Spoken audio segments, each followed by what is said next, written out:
Oprah's first interview fail. Turning failure to strength. Have you ever wondered why some people turn their biggest failures into the very fuel that drives their greatest success? What makes a person rise when the world tells them they don't belong? Today, we dive into the story of Oprah Winfrey, a young woman who stumbled in her very first television interview, yet transformed that moment of embarrassment into a foundation for her legendary career. This is not just a story about Oprah. It is a story about you, about me, about anyone who has ever been told, "You are not good enough," because the truth is, failure is not the end. Failure is a beginning. Long before the world called her the Queen of Talk, Oprah was just a small-town girl in Mississippi, raised by her grandmother in poverty. She didn't have fancy clothes, or a big house, or even a clear path to success. What she did have was a dream to speak, to connect, to inspire people with words. As a child, she would stand in front of the church and recite Bible verses. Her voice carried emotion, depth, and power, even when she was only a little girl. People would listen and whisper, "That girl has something special." But dreams are fragile when the world doubts you. And for Oprah, the doubts came early, often, and with painful force. Fast forward to her teenage years. Oprah's talent and determination landed her a small job at a local radio station. Her natural storytelling voice caught attention, and soon she was offered an incredible opportunity, her very first television interview. Think about that for a moment. You're young and proven, and suddenly you're handed the chance of a lifetime. Your heart races, your palms sweat, your mind screams, "This is it.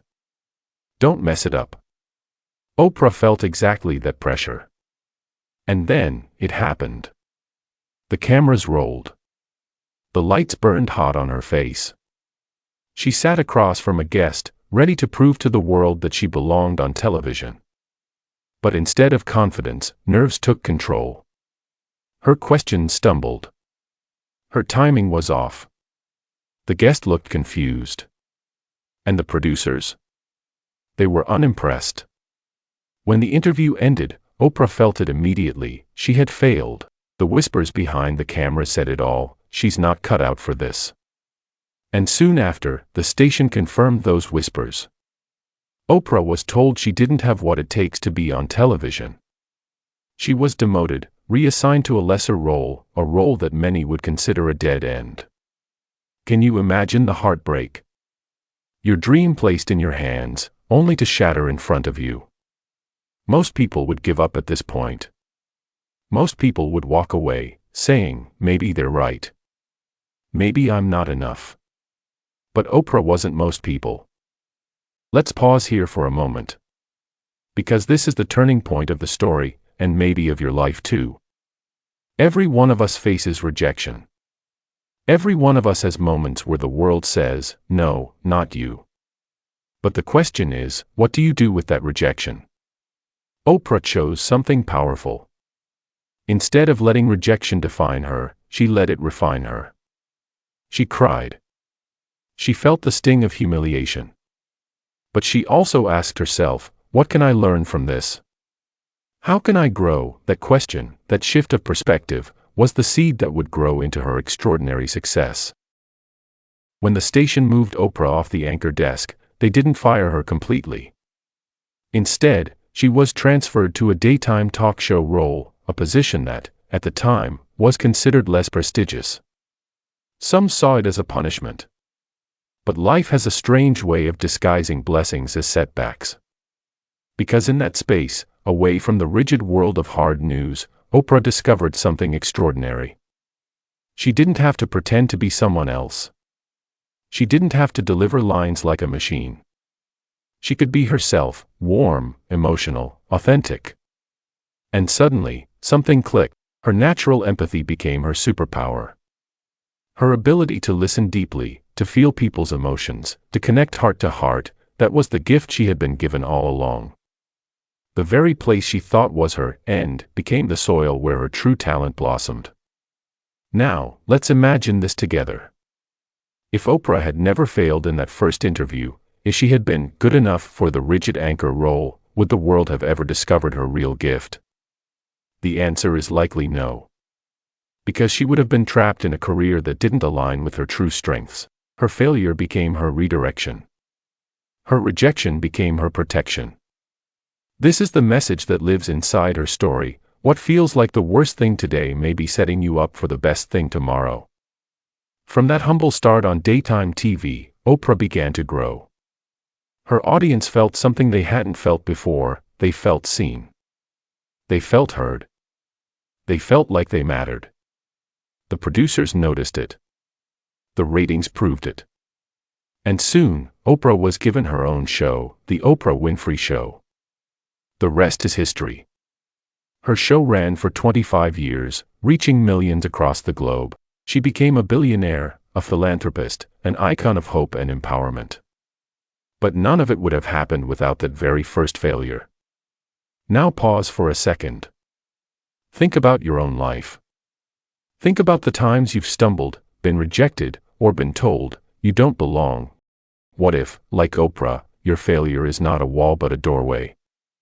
What if the thing that embarrasses you today is the very thing that will lead you to your greatness tomorrow?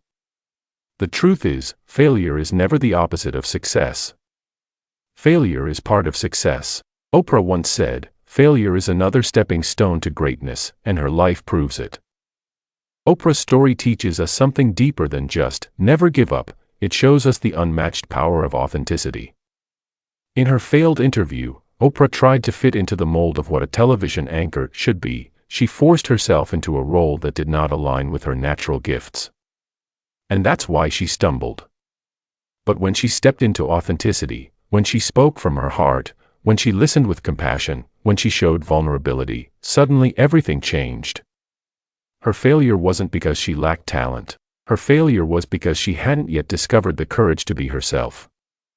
And that is the same for so many of us. We fail not because we aren't enough, but because we are trying to be someone we're not. So let me ask you this: where in your life have you faced failure? Where have you been rejected, embarrassed, or told you'll never make it? Think of that moment now. Feel the sting of it. And then, imagine what could happen if you turned that failure into strength. Like Oprah, maybe your rejection is redirecting you. Maybe the door that closed is saving you from a room where you don't belong. Maybe life is gently, or painfully, pushing you toward your true path. Remember this: the failures of your past are not there to break you. They are there to shape you. Oprah's legacy is not just about her wealth or her fame. It's about her courage to embrace her lowest moments and use them as stepping stones. The young woman who once sat in front of a camera, stumbling through her words, humiliated and rejected, became the woman who gave a voice to millions. She showed the world that failure is not final. She showed us that failure is fuel. And maybe, just maybe, her story is a mirror for yours. So the next time you fail, the next time you're told you can't, remember this story. Remember Oprah sitting in that first interview, nervous and unsure, failing in front of the world. And then remember the empire she built on the ashes of that moment. Because if Oprah could turn failure into strength, so can you. Failure is not the end. Failure is the beginning. This is the story of Oprah Winfrey. And maybe, it is also the story of you. If this story inspired you, don't forget to like the video, subscribe to the channel, and hit the notification bell so you never miss an inspiring story. Share this with someone who needs a reminder that failure can become strength. Here we learn, aspire, master, reflect, and evolve together. See you in the next video.